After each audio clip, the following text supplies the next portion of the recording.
급변하는 시장 속에서 편안한 종목 발굴해드리겠습니다. 허반석의 모멘텀 투자 시간인데요. 주식명가 MTNW 허반석 어드바이저님 나와 계십니다. 어드바이저님 어서 오세요. 안녕하세요. 네, 요즘에 급변하는 시장이라는 저희 멘트가 그 어느 때보다 좀 와닿는 것 같습니다. 정말 종목들이 많이 출렁이고 있고 불안감 느끼시는 분들 많으실 것 같은데 저희 모멘텀 투자 함께 하신다면 그 어려움 조금은 내려놓으실 수 있지 않을까 싶습니다. 자, 이제 본격적으로 모멘텀 투자 들어가 볼 텐데 위원님, 저희 이전에 또 추천을 했던 현대해상 좀 AS를 받아야 될 것 같아요. 지금 태풍 카눈이 북상 중이기 때문에 불안해하시는 분들 상당히 많으실 것 같습니다. 물론 저희는 차트상 저위험 구간 이쪽에서 공략을 이미 했기 때문에 마음이 좀 편안한 구간이기는 한데요. 어떻게 좀 대응해 보면 좋을까요? 네, 작전 리포트 시절부터 지금 모멘텀 투자까지 늘 한 가지의 키워드로 이 프로그램 코너를 설명하라 그러면 차트상 저위험 구간이 가장 맨 앞에 올 것 같습니다. 현대해상도 마찬가지로 차트상 저위험 구간에 안내를 드렸습니다. 차트상 저위험 구간에 보셨고 말씀드릴 당시에도 차트상 저위험 구간에 공략해 보시자. 그 포인트는 차트상 저위험 구간에 수익은 좋아지고 그리고 IFRS 회계 제도가 변경되고 거기에다 더해서 배당에 대한 부분도 참고해 볼 수 있을 겁니다. 라는 안내를 드렸습니다.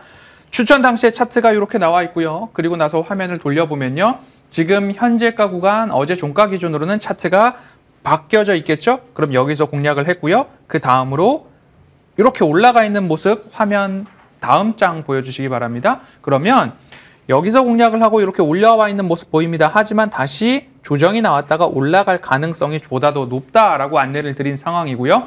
짧은 수익을 매도하신 분들도 계실 거고요. 아니면 아직까지 보유하고 계신 분들 계실 텐데 지난 집중호우와 지금 태풍 카눈이 올라온다. 한반도를 강타한다. 정중앙으로 올라가서 위험 반환인 동해안이 조금 더 위험할 수 있다라는 이야기가 나오는데요.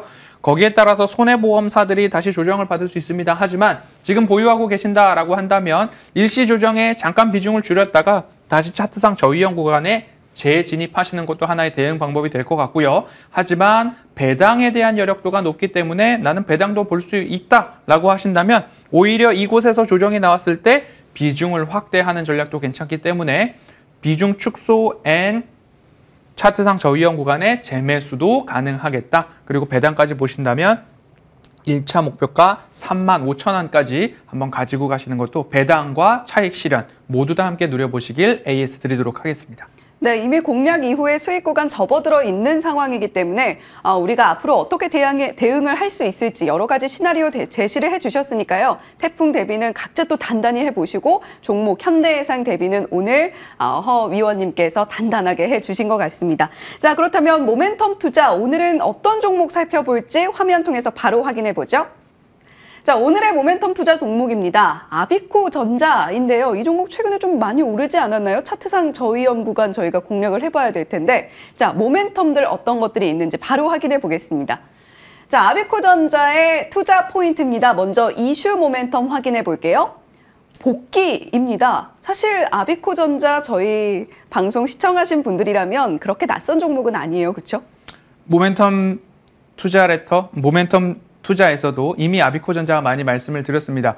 3번 정도가량 1년 동안 말씀을 드렸고 가장 많이 말씀드린 게 삼양식품 그리고 ISC도 차트상 저위험 구간에 진입을 했었죠. 복귀라는 것은 바둑이나 장기를 두었을 때 이미 두었던 수를 다시 되돌리면서 내가 어떻게 수를 놓았었는가를 되돌아보고 비평하는 것을 복귀라고 이야기를 하죠. 그럼 그간 우리가 ISC와 아비코전자를 어떻게 대응했었느냐, 삼양식품과 LS 일렉트릭을 어떻게 공략했었는가. ISC를 단편적으로 예를 본다면 차트상 저위험 구간에 진입을 한 이후에 강한 시세가 나왔을 때 그 중간 포인트 어디가 되돌림 자리였고 다시 재진입할 수 있는 그 자리가 어디였는가, 마지막 불꽃 슈팅을 하기 직전의 자리가 어디였는가를 복귀해 본다면 공개 방송에서 말씀드렸던 자리, 언젠가는 거기가 되돌림 자리였지만 이 구간에서는 그 되돌림 자리가 다시 한번 지지라인이 될 수 있습니다. 그 지지라인이 왔다면 마지막 강한 시세를 낼 때는 이곳이 지지라인이 되기 때문에 재매수 관점으로 공략해 볼 수 있습니다. 라는 이야기를 공개 방송을 통해서 드렸습니다. 오늘 아비코전자는 어떻게 본다면 이러한 복귀를 통해서 재매수할 수 있는 자리, 어디선가는 여기가 되돌림 자리였지만 지금 이 순간에는 여기가 오히려 지지라인이 될 수 있다라는 이야기를 오늘 드리려고 아비코전자 DDR5 침투율 초기 구간에서는 꼭 포트폴리오에 있어야 하지 않은가 하는 이유 때문에 선정해 보았습니다. 네, 이슈 모멘텀 저희가 확인을 해봤습니다. 다음으로 DDR5라는 힌트를 주신 것 같은데 확인해 볼게요. DDR5 최대 수혜주가 또 아비코전자입니다. 이 부분 역시 우리 시청자 여러분들 잘 알고 계실 것 같아요. 추가로 좀 더 들어볼 이야기 있을까요? 지금 반도체 업황에서는 HBM이라는 곳에 모두가 시선이 쏠려 있습니다. 하지만 불과 3개월, 4개월 전만 하더라도 ISC가 오르기 직전, 아비코전자가 오르기 직전 DDR5에 대한 이야기 드렸습니다. 사파이어 래피즈 출시 초기, 출시가 되느냐 안 되느냐라는 이야기가 나올 때 줄곧 이렇게 말씀드렸습니다. 사파이어 래피즈 출시가 될 것이고 DDR5 출시가 될 것입니다. 그런데 이전으로 돌아가 보니까 DDR3에서 DDR4로 넘어가는 과도기에서 이 DDR4 초기 침투율이 이제 막 시작될 때 그때 관련된 주가 상승률이 가장 높았더라. 그러면 지금 아비코전자와 ISC 보면 ISC는 이미 슈팅이 나올 만큼 나왔다라고 안내를 드렸고요. 그러면 아비코전자 같은 경우에는 메탈 파워 인덕터를 DDR5 수혜주로 딱 꼽을 수 있는데요.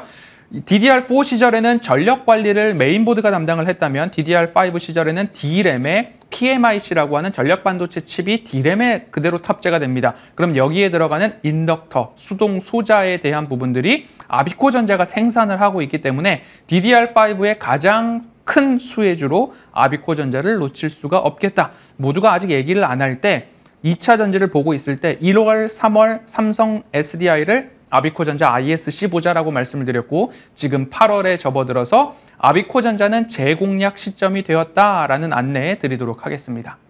네, DDR5로의 이행 과정에서 반드시 포트폴리오에 있어야 하는 종목 중에 하나가 아비코전자다라는 이야기 들어봤습니다. 자, 그렇다면 가장 궁금하신 부분일 거예요. 차트상의 모멘텀 확인을 해봐야 될 텐데 지금 계속해서 다시 공략을 해볼 만한 지점이다라는 관점에서 가지고 오신 거잖아요. 그렇습니다. 차트상 저위험 구간이죠, 역시? 최초로 접근했을 때가 차트상 저위험 구간이라면 지금은 예전에는 여기가 되돌림 자리였는데 복귀를 해보니까 ISC가 마지막 가장 큰 대세 시세를 내기 직전의 자리가 이 자리였습니다. 자, 아비코전자인데요. 차트상 저위험 구간에 우리는 공략을 했던 자리들이 이렇게 나와 있습니다. ISC도 마찬가지고요. 아비코전자도 제가 3년, 4년 동안 ISC 공략했던 자리가 차트상 저위험 구간인데 아비코전자도 마찬가지로 지난해부터 올해까지 총 3번의 작전 리포트에서 소개가 있었습니다. 자, 봅시다. 그러면 여기가 예전에는 되돌림 자리였단 말이죠. 되돌림 자리였는데 언젠가는 여기가 지지라인이 되었습니다. 거기가 121선 언저리였고 지금 자리 본다면 121선이 이렇게 올라왔습니다.